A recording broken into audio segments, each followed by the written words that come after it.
Filosofía, aquí y ahora. La sociedad de lo uno es lo más antidemocrático que existe. Estados Unidos es el centro del poder comunicacional. Para crear guerras hay que enloquecer a la población. McCarthy no crea la paranoia, es fruto de la paranoia.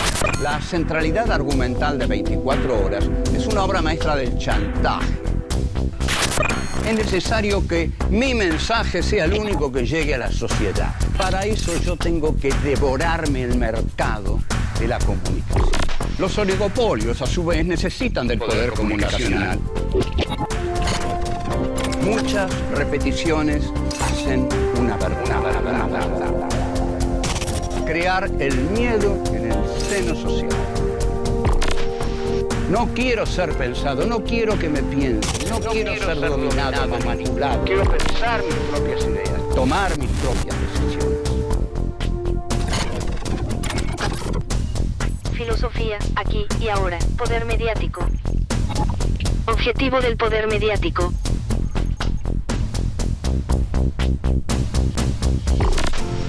Uno. Sujeto otro como objetivo del imperio. En 1989, cuando se produce la celebérrima caída del muro de Berlín, un periodista de la derecha argentina, de esos que hay tantos, Mariano Grondona, dijo: la caída del muro de Berlín es la toma de la Bastilla de nuestro tiempo. Según se sabe, la toma de la Bastilla es el símbolo de la Revolución Francesa.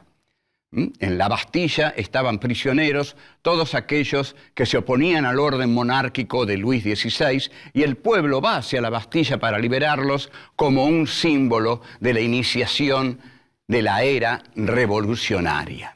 Con lo que quería decir que se iniciaba una nueva época, que lo que había ocurrido era revolucionario, ¿no? La caída del muro era revolucionaria. Y no sé si alguno de ustedes recibió un pedacito de piedra que era un pedacito del muro de Berlín. A mí me mandaron uno. Mire, aquí tiene un pedacito del muro de Berlín. Dios, yo lo miraba. Es un pedacito de la libertad que se avecina, del bienestar para todos, del neoliberalismo que nos va a dar libertad, comida, igualdad, minga. Con perdón, nada de eso. No fue la toma de la Bastilla de nuestro tiempo. La caída del Berlín simplemente fue el apoderamiento de la Alemania comunista por la Alemania neoliberal, por la Alemania occidental, del occidentalismo capitalista. Se siguieron desarrollando las cosas y apareció un señor, Francis Fukuyama, que dijo: la historia terminó. Esto es muy interesante de analizar. La historia siempre termina cuando un gran poder gana una gran batalla histórica. Entonces dice: terminó la historia, porque aquí gané yo, aquí estoy yo, con el poder en mis manos, entonces no hay más historia. La historia va a seguir, pero va a ser la historia de mis deseos, el deseo de mi poder, el que le va a dar un sentido a la historia, porque la historia va a seguir teniendo un sentido, el sentido que le demos nosotros. El libro de Fukuyama no funcionó mucho, porque imagino que cuando llegó al complejo militar industrial norteamericano, dijeron: este tipo está loco, échenlo. ¿Cómo se acabó la historia? Nosotros necesitamos hipótesis de conflictos, guerras, para fabricar armas. Entonces aparece el señor Huntington, Samuel Huntington, un tipo del Departamento de Estado, que escribe un libro que se llama El choque de civilizaciones. Y ahí aparece la hipótesis de conflicto Islam. Es el Islam, el enemigo. Entonces el complejo militar industrial, muy satisfecho, porque ya hay una hipótesis de conflicto que justifica la fabricación de armas a través de la cual gira la economía de Estados Unidos, y en consecuencia esa economía influye en todos los países del occidente capitalista. El poder comunicacional también surge poderosamente, autónomo, hegemónico, directo, como cabeza de batalla a partir de la caída del muro de Berlín. Los medios de comunicación pasan a formar la sociedad que el poder militar quiere. Entonces, hay una profunda unidad entre el complejo militar industrial y el poder comunicacional. Esa unidad es la siguiente: el complejo militar industrial les dice al poder comunicacional: necesitamos guerras. Ustedes creen las condiciones subjetivas en la población como para que acepten nuestras hipótesis de guerra. Y el medio comunicacional sabe que lo mejor a lo que puede apelar es a la paranoia. La paranoia es el sentimiento de sentirse perseguido, sea o no uno perseguido, observado, atacado por medio de gente que saben quiénes somos nosotros y nosotros no sabemos quiénes son ellos. La paranoia es el sentido psicótico de sentirse constantemente vigilado, mirado, en peligro. Volvemos.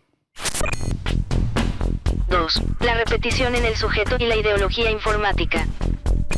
Tanto el complejo militar industrial como su socio, el poder comunicacional, fueron denunciados en un discurso excepcional de Dwight Eisenhower cuando abandonó la presidencia y dijo: tengamos mucho cuidado con el complejo militar industrial. América, él decía América no debe entregarse al armamentismo porque sería entregarse a guerras constantes. Esto lo dijo un exmilitar, porque se iba de la presidencia, Eisenhower, que tenía una concepción liberal de la historia, no una concepción imperial.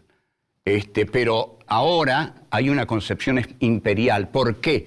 Porque la paranoia, el miedo a ser atacado desde afuera, implica la necesidad de conquistar el afuera. Quiero que esto quede claro. Si usted está en su casa y siente que de afuera lo están amenazando constantemente, tiene dos soluciones. Una, cerrarse, como hizo primero Estados Unidos. Se cierra, se encierra para que no lo ataquen. Y la otra es salir y conquistar a todo ese mundo que usted cree que lo quiere conquistar a usted. Eso es lo que está haciendo Estados Unidos.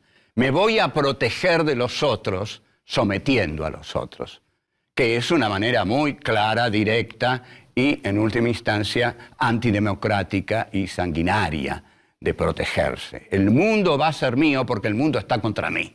Eso es lo que dice el imperio cibernético comunicacional norteamericano. A partir de la aparición de Julian Assange y sus Wikileaks, quedó revelado algo que no debía ser revelado para el imperio comunicacional, y es que el imperio comunicacional utiliza a Internet para el espionaje. Así que cuando usted utiliza Facebook y se siente muy contento porque cuento mi vida, digo esto, digo aquello, pongo mis fotos, y todo eso lo hace para la CIA. ¿Vio qué divertido? La CIA toma nota y bueno, en algún momento ahí lo tienen a usted, en algún momento, yo qué sé. El caso es que Facebook es una forma de espionaje.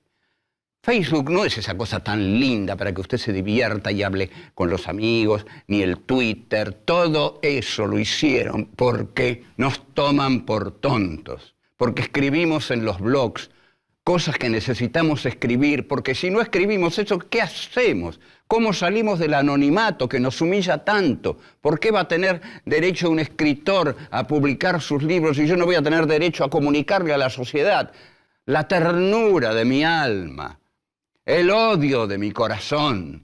De todos modos, para lo que esto sirve es para que el imperio tenga clara idea de quiénes son todos los habitantes del planeta que utilizan Facebook, Twitter, los blogs, que cuentan su vida. Estos señores no saben, o la mayoría de que utilizan estos instrumentos, que le han dado estos juguetes para dominarlos, que el hermano grande de la novela de 1984, perdón, de la novela de George Orwell, 1984, la novela es del 40, para dominarlos tal como el Big Brother, el hermano grande, os vigila. Bueno, el hermano grande es Internet hoy. El hermano grande os vigila. El poder informático nos vigila. Y no solo nos vigila, nos constituye en lo que somos, hace de nosotros lo que nosotros somos. ¿Por qué? Porque es tanto lo que nos tira, lo que nos tira, lo que nos tira, lo que nos tira, y nosotros estamos indefensos y lo recibimos acríticamente, es decir, sin crítica alguna, y nos constituimos en eso que he llamado el sujeto otro, que es el sujeto que el otro hace. El otro es el poder, el otro es el imperio, y tiene el poder de hacerme en tanto sujeto. Soy ese sujeto que el poder ha hecho. Es la manipulación de los ciudadanos lo que busca el poder. Y cuanto más poder tenga, mejor los va a manipular. El sujeto manipulado es una tranquilidad para el poder. Si el sujeto está manipulado, es porque el sujeto no tiene una sola idea que nosotros no le hayamos metido en la cabeza. ¿Y cómo le metemos esas ideas en la cabeza? A través de todos los medios de nuestros monopolios comunicacionales y de nuestros oligopolios comunicacionales. El proyecto del imperio comunicacional es formar una sociedad uno, no múltiple, única, uniformada, que piense un pensamiento único, creado, confeccionado por el imperio, por Disney, Rupert Murdoch, Bill Gates y todos los señores que hay ahí y que fueron muy bien denunciados por Julian Assange, por Snowden. ¿Qué genera el sujeto otro? El sujeto otro lo que le da al imperio es la tranquilidad de que es parte de él. Señor, usted me ha hecho, soy suyo. Volvemos. 3. Medios comunicacionales, poder de poderes. El sujeto otro, insistamos, es el sujeto que no se pertenece a sí mismo, el sujeto que no piensa por sí mismo, que no habla por sí mismo, que no se dirige al otro por sí mismo, sino es ese sujeto que está constituido en exterioridad. Es hablado, es pensado, es interpretado, todo le viene de afuera. Qué pena por esas personas. Lo único que hacen es pasar por el mundo no siendo ellos, siendo lo que el poder quiere que sean, siendo en última instancia meros seres obedientes. Y si algo uno no tiene que ser, es ser obediente.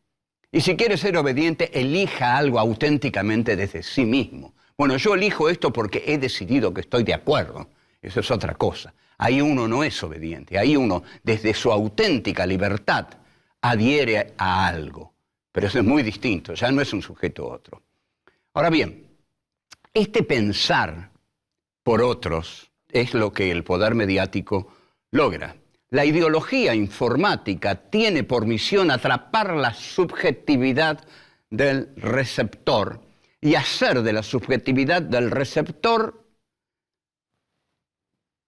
la ideología del poder. Entonces, el sujeto, que es una categoría valiosísima y por cuya libertad todos tenemos que pelear en esta vida, porque el sujeto somos todos y es nuestra subjetividad. Y es también nuestro cuerpo, no hay diferencia entre la subjetividad y el cuerpo, porque el cuerpo también es el vehículo de nuestras ideas. No solo en el amor, en la amistad, en la gestualidad. Yo ahora estoy haciendo así, bueno, eso es una gestualidad que expresa mis ideas. Yo siento que esto expresa de algún modo mis ideas, o cuando hago así, o otras cosas. O sea, el cuerpo es fundamental. Pero el sujeto es como una cacerola, digamos. Ahí hay una cacerola, ¿no? Y el poder dice, bueno, no tiene ningún contenido esa cacerola, pero es un sujeto. Vamos a llenarla. Y viene toda la propaganda de todos lados, de la radio, de la televisión, de internet, del cine, de las revistas que usted lee cuando va al dentista. ¿Usted vio las revistas que hay en los consultorios médicos? Son pavorosas. Y ahí usted se va volviendo un tonto, realmente un tonto, un idiota, porque el poder idiotizante se arroja sobre usted y la cacerola se llena con las ideas de otros. Entonces, de los otros, que son las ideas del poder. Entonces, cuando Estados Unidos necesita hacer la guerra con Irak, ustedes imaginen a los petroleros texanos, en una novela mía que se llama, bueno, no me acuerdo, Carter en New York, está la postulación de que hay un campo de concentración en Texas que se llama Tex Auschwitz. Ahí están Bush, todos los petroleros, y dicen, bueno, necesitamos desatar una guerra contra Irak porque ahí hay muchos pozos de petróleo que necesitamos. Sí, señor presidente, le dicen, también necesitamos justificar su elección, que fue una vergüenza. Ganamos con fraude y por 3, 4 votos en Florida. Sí, eso está muy mal, nadie cree que soy presidente. Bueno, hagamos algo. Y algo fue tirar las Torres Gemelas, que fue una conspiración de adentro y una conspiración de afuera. Si usted no me cree, no me crea. Usted crea lo que quiera, porque yo no tengo pruebas para darle. Es de algún modo una teoría conspirativa, pero que cierra muy bien, porque después de las Torres Gemelas, como después de Pearl Harbor,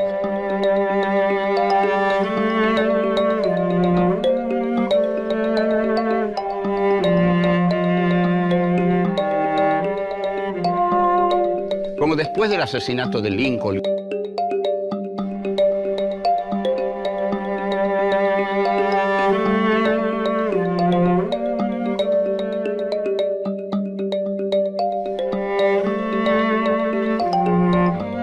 y del asesinato de Kennedy,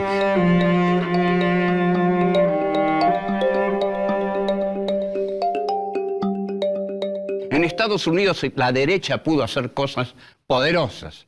Entonces aquí la derecha norteamericana necesitaba justificar la presidencia de Bush y justificar el asalto a las regiones petrolíferas de Oriente, del mundo árabe.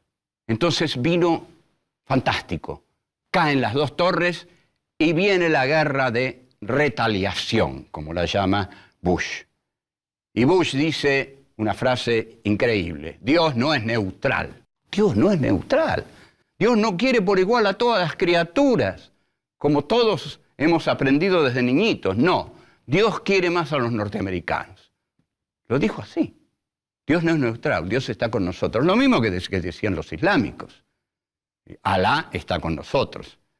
Entonces, entre dos fundamentalismos se inicia una guerra. Pero la guerra la necesita Estados Unidos porque es una guerra de petróleo, una guerra de alimentación de las industrias con las que se desarrolla el imperio. Entonces invaden y todavía están invadiendo los territorios de Irak y pronto irán por Irán, están en Siria. Bueno, vaya a saber lo que va a pasar ahí. Yo no lo sé y a veces no lo pienso porque quiero dormir tranquilo. Pero a veces lo pienso porque no quiero dormir siempre tranquilo, quiero ser lúcido y saber lo que pasa en este mundo. Vuelvo.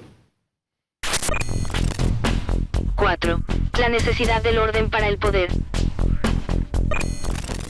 El poder se estructura sobre la base del orden.